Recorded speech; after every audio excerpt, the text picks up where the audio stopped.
Hello, আসসালামু আলাইকুম viewers, welcome to my channel. আশা করি সবাই ভালো আছেন, ভালো থাকেন, সুস্থ থাকেন। এই কামনা শুরু করছি আজকের ভিডিও।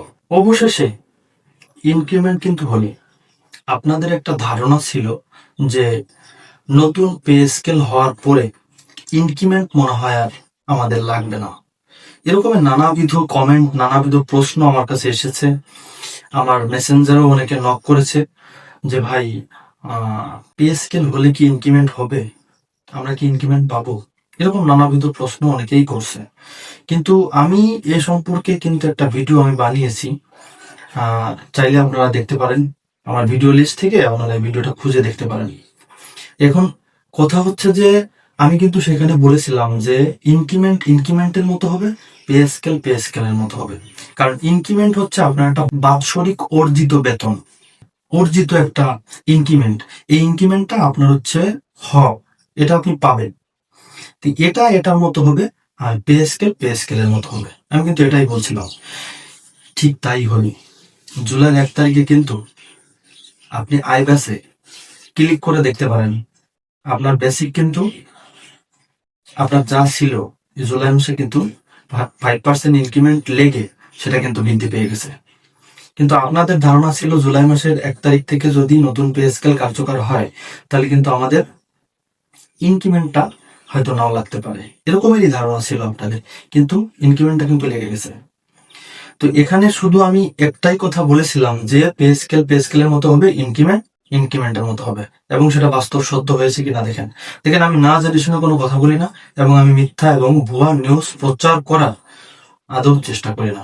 নানাবিধ ইউটিউবাররা, নানাবিধ সংবাদ মাধ্যম, পত্র পত্রিকায় তাদের টিআরপি বাড়ানোর জন্য, তাদের চ্যানেলের রেপুটেশন বাড়ানোর জন্য তারা এগুলো করে থাকে। কিন্তু আমার ভিউর দরকার নেই ভাই। আমার অডিয়েন্স যারা আমার ভিডিও দেখে তারা সঠিক তথ্য পাক, আমি এটাই চাই।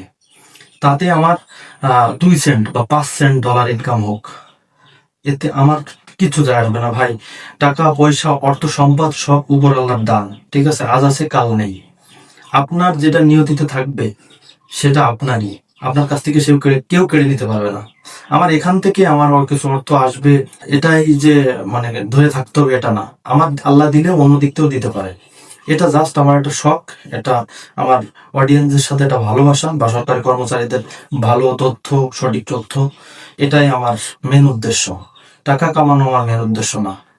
তো যাই হোক, ইনক্রিমেন্ট কিন্তু হলো, বাৎসরিক যে ইনক্রিমেন্টটা কিন্তু হলো।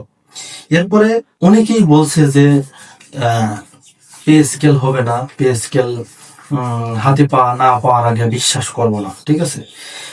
তো হাতে পাওয়ার পরে, বেতনটা নেওয়ার পরে তারপরে আমরা বিশ্বাস করবো, এরকম অনেকেই বলেছে। কিন্তু এই তাদের আমি ভুল বলতেছি না, কারণ বাংলাদেশের প্রেক্ষাপটে বসবাস করি, এরকম ধারণাটা করাটাই স্বাভাবিক। কারণ এই পে স্কেলটা নিয়ে কত রকমের নাটক হলো, কত রকমের সিনেমা হলো, সেটা আপনারা সবাই দেখেছেন। কারণ এই পে স্কেলটা নিয়ে অন্তর্বর্তীকালীন সরকার নাটক করছে, আওয়ামী লীগ সরকার নাটক করছে, ঠিক আছে? যে নাটকের শেষ নেই কিন্তু। তো এটা ধারণা করাটাই স্বাভাবিক। এখন পে স্কেল আপনি বলতেছেন যে হাতে না পাওয়ার পরে, আমি এটা বিশ্বাস করি না। এটা আমিও করতাম, ঠিক আছে? যে হাতে না পাওয়ার পরে, গেজেট প্রকাশ না হওয়ার পরে আমি বিশ্বাস করব না। কিন্তু না, আমার সেই ধারণাটা পাল্টে গেছে। এখন আপনি পে স্কেল পেয়েছেন, পে স্কেল আপনার হবে এই জুলাইয়ের 1 তারিখ থেকে, সেটা কার্যকর, এবং এটা আপনি পাবেন। এটা শুধু সময়ের অপেক্ষা। আগামী অক্টোবর মাস নাগাদ আপনি এর যে সুবিধাটা আছে, আপনার হিসাব কিতাব করে এরিয়া বিল সহ আপনার ব্যাংকিং হিসাবে এটা ঢুকে যাবে। এটা নিশ্চিত থাকেন। আমি আপনাদেরকে কখনো নিরাশ করি না, ভুয়া সংবাদ আমি প্রকাশ করি না। এটা আপনারা পাবেন। এক প্রকার আপনারা আশা রাখতে পারেন যে আপনারা মানে নিশ্চিত হতে পারেন যে পে স্কেল হয়েছে, বা পে স্কেল আপনি এই অর্থটা আপনি পাবেন। কারণ দেখেন, ইতোপূর্বে যে সরকার, আওয়ামী লীগ সরকার, দীর্ঘ মনে করেন অনেক বছর ধরে 15 সালে পে স্কেল দেওয়ার পরে তালবাহানা করে, এটা সেটা করে মনে করেন যে সময় পার করে দিচ্ছিল, আমাদের দিকে তাকাচ্ছিল না, পে স্কেলের কথা তো চিন্তাই করতেছিল না। এখন অন্তর্বর্তীকালীন জুলাই গণ অভ্যুত্থানের পরে যখন অন্তর্বর্তীকালীন সরকার ক্ষমতা নিল, এবং নেওয়ার পরে তারা কিন্তু চিন্তা ভাবনা করছিল যে আমাদের সরকারি কর্মচারী যারা আছে, কর্মকর্তা যারা আছে, তাদেরকে নতুন পে স্কেলের আওতায় নিয়ে আসা। এবং তারা কিন্তু পে কমিশন গঠন করলো। আর পে কমিশন গঠন করার পূর্বে তারা কিন্তু আমাদেরকে বিশেষ সুবিধা বা ভাতা দেওয়ার ব্যাপারে একটা চিন্তা ভাবনা করছিল যে সর্বনিম্ন 4,000 টাকা এবং সর্বোচ্চ 7,800 টাকা। তো এটা কিন্তু এক প্রকার ঘোষণাও হয়ে গেছিল। জনপ্রশাসন মন্ত্রণালয়ের মহাসচিব মোখলেসুর রহমান স্যার এটা কিন্তু গণমাধ্যমে এক প্রকারের প্রকাশই করে দিছিল, কিন্তু সেইটাই আবার ভেটো দিছিল বিএনপি সরকার, বিশেষ করে মির্জা ফখরুল ইসলাম, ঠিক আছে, মাননীয় এমপি আমাদের, উনি কিন্তু এই ভেটোটা দিছিল যে এখন পে স্কেল দিলে জনসাধারণের প্রচুর ক্ষতি হবে। তো যাই হোক, তিনি কিন্তু এই কথাটা বলছিলেন বা ভেটোটা দিছিলেন। তো ভেটো দেওয়ার পরে কিন্তু এই বাধাটা বন্ধ হয়ে যায় এবং সেই সাথে পে স্কেলেরও একটা বাধা প্রয়োগ করা হয়েছিল। আপনারা হয়তো বিষয়টা মিলিয়ে নিতে পারছেন না, কিন্তু আমি এক্সপ্লেন করার পরে আপনারা বুঝে যাবেন। অন্তর্বর্তীকালীন সরকার আপনাদেরকে পে স্কেল দিতে চাইছিল, সেই হিসাবে পে কমিশন গঠন করে তার নেতৃত্ব দেন জাকির আহমেদ স্যারের কাছে। তো জাকির আহমেদ স্যার সেইভাবে কাজটা দ্রুত আগাচ্ছিল, কিন্তু এক পর্যায়ে এই বিএনপি সরকারের সাথে অন্তর্বর্তীকালীন সরকারের যোগসূত্র স্থাপনের পর তারা তাদেরকে অনুরোধ করে বা এক প্রকারের বাধা প্রদান করুক বা অনুরোধ করুক, যে কোনো কারণে এই পে স্কেলটা ঠিকিয়ে দেয়। তা না হলে কিন্তু আপনাদের 1 বছর আগেই পে স্কেলের গেজেটটা প্রকাশ হয়ে যাওয়ার কথা। কিন্তু অন্তর্বর্তীকালীন সরকারের কাছে এই বাধা আশা করে, এই অনুরোধ আশা করে তারা কিন্তু এটা স্থগিত করে দেয়। এবং এক পর্যায়ে দেখেন, অর্থ উপদেষ্টা যে আমাদের ছিল, তিনি কিন্তু বলছেন যে বিষয়ে এখন আমরা পরিষ্কার কিছু বলতে পারতেছি না, সবসময় কিন্তু সংবাদ মাধ্যমকে এড়িয়ে গিয়েছিল। তারপরে এক পর্যায়ে যখন পে কমিশন টিমকে বলল আপনারা আস্তে ধীরে কাজ করে, এক পর্যায়ে কিন্তু এটা বলে দেওয়া হয়েছিল। বলে দেওয়ার পরে তারা তাদের মতো আস্তে ধীরে করে, মানে অন্তর্বর্তীকালীন সরকারের মেয়াদ যখন শেষ হয়ে যাবে, নির্বাচন দিয়ে ক্ষমতা হস্তান্তর করবে, এমন পর্যায় পর্যন্ত তাদের আছে 1 সপ্তাহ বা 2 সপ্তাহ আগে, তখন তারা তাদের পে কমিশনের যে রিপোর্টটা আমাদের প্রধান উপদেষ্টা ইউনূস স্যারের কাছে, ডক্টর মোহাম্মদ ইউনূস স্যারের কাছে হস্তান্তর করলো। এবং শেষ পর্যায়ে অর্থ উপদেষ্টা এটা বলে গেল যে আমাদের হাতে এখন সময় নেই। এটা সম্পূর্ণ নাটক এবং পাতানো একটা সিস্টেম। কারণ এরা অনুরোধ করছিল যে আমরা যে পে স্কেলটা দিব তাতে আমাদের দলের একটা রেপুটেশন বাড়বে। তো এই রেপুটেশন বাড়ানোর কারণে এটা একটা পাতানো একটা সিস্টেম, একটা এই কারণে অন্তর্বর্তীকালীন সরকার পে স্কেল দিতে চেয়েও পারে নাই। যার কারণে দেখেন, এই নতুন যে সরকার, বিএনপি সরকার আসার পরে কিন্তু 4 মাসের মাথায় কিন্তু তারা মহান জাতীয় সংসদে এই পে স্কেলের ঘোষণাটা দিয়ে দিল। ঠিক আছে, এটা আপনাদের বুঝতে হবে। ঠিক আছে, এটা মনে করেন যে একটা কমপ্লিটলি একটা পাতানো স্টোরি। ঠিক আছে, এটা আপনাদের বুঝতে হবে, বুঝে নিতে হবে।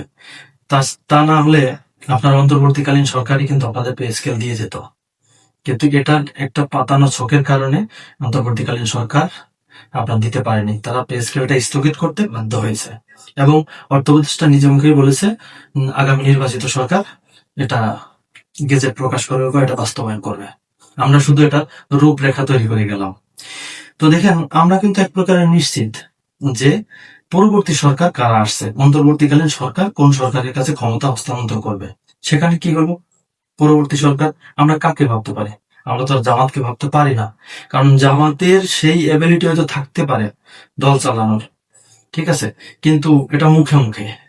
কারণ দেখেন, তাদের স্ট্রং মিডিয়া শক্তি নেই, তাদের কোনো স্ট্রং আইনজীবী নেই, বা তাদের আরো শক্তিশালী যে মাধ্যমগুলো আছে সেই মাধ্যমগুলো এখনো তাদের হয়ে পারে নাই। সুতরাং তারা দল চালানোর সেই অ্যাবিলিটি এখনো অর্জন করতে পারে নাই, এটা অর্জন করতে সময় লাগবে। জামাত অবশ্যই একটা ভালো দল, কিন্তু তাদের সেই দল চালানোর সক্ষমতা আনার জন্য আরো কিছু সময় তাদের লাগবে। তো সেক্ষেত্রে আমরা এক প্রকার নিশ্চিত ছিলাম যে বিএনপি সরকার আসবে।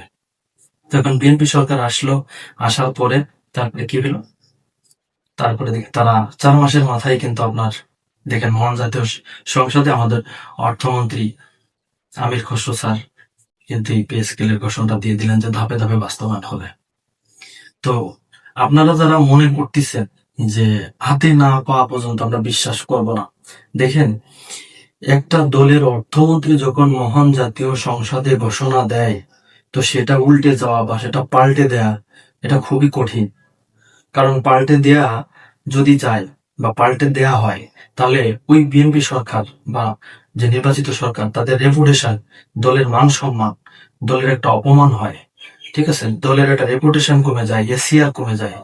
ঠিক আছে, যেটাই বলেন না কেন। তো এটা কোনো দল চাইবে না যে তাদের রেপুটেশনটা কমে যাক, কারণ এটা তাদের এত একটা অপচার হবে, এত একটা অপমান হবে যে মহান জাতীয় সংসদে এই দলের মানে অর্থমন্ত্রী এটা ঘোষণা দিল, বা তাদের দল একটা ঘোষণা দিল, সেটা তারা বাস্তবায়ন করতে পারলো না বা তারা করলো না। এটা একটা বেইমানি করা হলো। তাহলে এই সরকারটাকে না আগামী নির্বাচনে মানে জনসাধারণ চাইবে না। তো এত এত বড় ক্ষতি কোন দল নিজের করবে? কখনোই করবে না। তা আপনারা যারা ভাবতেছেন যে হাতে না পাওয়া পর্যন্ত আমরা বিশ্বাস করব না, এই বিশ্বাসটা থেকে সরে আসেন। এটা আমিও একসময় করেছি, কিন্তু এখন আর করেন না। এখন আপনি বেতনটা পাবেন, এখন আপনি পে স্কেলটা পাবেন, এটা নিশ্চিত ধরে রাখেন। তো এই ছিল আমার আজকের আলোচনায়। দেখা হবে পরবর্তী ভিডিওতে। ততক্ষণ পর্যন্ত ভালো থাকবেন, সুস্থ থাকবেন, আর আমার চ্যানেলটিতে অবশ্যই সাবস্ক্রাইব করবেন। আল্লাহ হাফিজ।